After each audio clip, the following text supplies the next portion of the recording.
হরকতের পরিচয়। হরকত মানে তাড়াতাড়ি করা। হরকত মানে কি?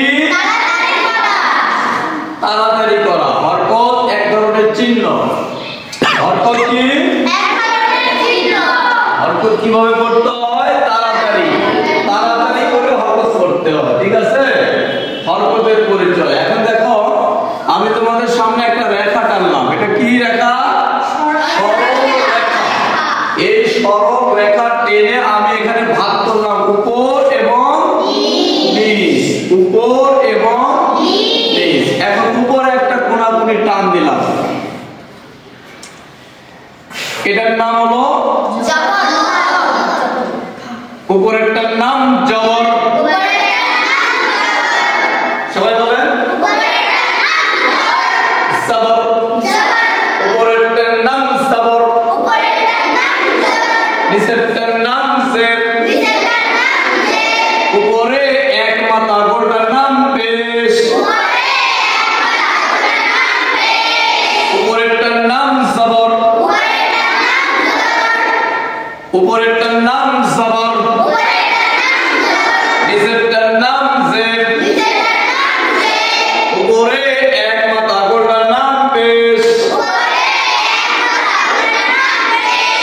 এক সবর, এক জের, এক পেশকে হরকত বলে। হারাকাত, হারা আরবিতে বলে এরকম হারাকাত। এক জবর, এক জের, এক পেশকে হরকত বলে। হরকতের উচ্চারণ তাড়াতাড়ি করিতে হয়। হরকতের উচ্চারণ তাড়াতাড়ি করিতে হয়। তাহলে এক জবর, এক জের, এক পেশকে হরকত বলে। হরকতের উচ্চারণ জবর কোথায় থাকে? জের কোথায় থাকে? পেশ কোথায় থাকে? তাহলে উপরেরটার নাম, নিচেরটার নাম, উপরে এক মাথা গোলটার নাম এক সবর, এক জের, এক পেশকে হরকত বলে। হরকতের উচ্চারণ তাড়াতাড়ি করিতে হয়। আচ্ছা, এবার আমরা হরকত চিনেছি, তাই না? এবার দেখেন হরকতের উচ্চারণ কিভাবে করতে হবে, এটা আমি দেখাবো এখন তোমাদেরকে। এখন আমি তোমাদের সামনে কিছু অক্ষর লিখতেছি। এই অক্ষরের নাম কি? আলিফ। আলিফ, আলিফ টেনে বলা যাবে না। এই অক্ষরের নাম কি? এই অক্ষরের নাম কি? আলিফ। এখানে কয়টা আলিফ লিখছি? তিনটা। আমরা একটা সূত্র জানবো, সেটি হচ্ছে আলিফটাকে হামজা বলা হবে। এই কারণে এখানে একটা প্রশ্ন থাকবে, আলিফকে কখন হামজা বলে? আলিফকে কখন হামজা বলে? আলিফে কোনো কিছু থাকলে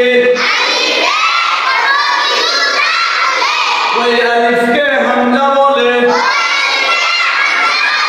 আলিফে কোনো কিছু থাকলে ওই আলিফকে হামজা বলে। এবার আমি কি দিচ্ছি? তারপরে তারপরে কয় জবর, কয় জের, কয় পেশ, এক সবর, এক জের, এক পেশকে হরকত বলে। হরকতের উচ্চারণ তাড়াতাড়ি করিতে হয়। যেমন এখানে এই আলিফটা এখন হামজা বলা যাবে, আলিফও বলা যাবে। আমরা আলিফ দিয়ে পড়ব। আলিফ জবর আ। তার আগে একটা জিনিস আমরা রাখি, হরফে হাত রাখিলে, হরকতে হাত রাখিলে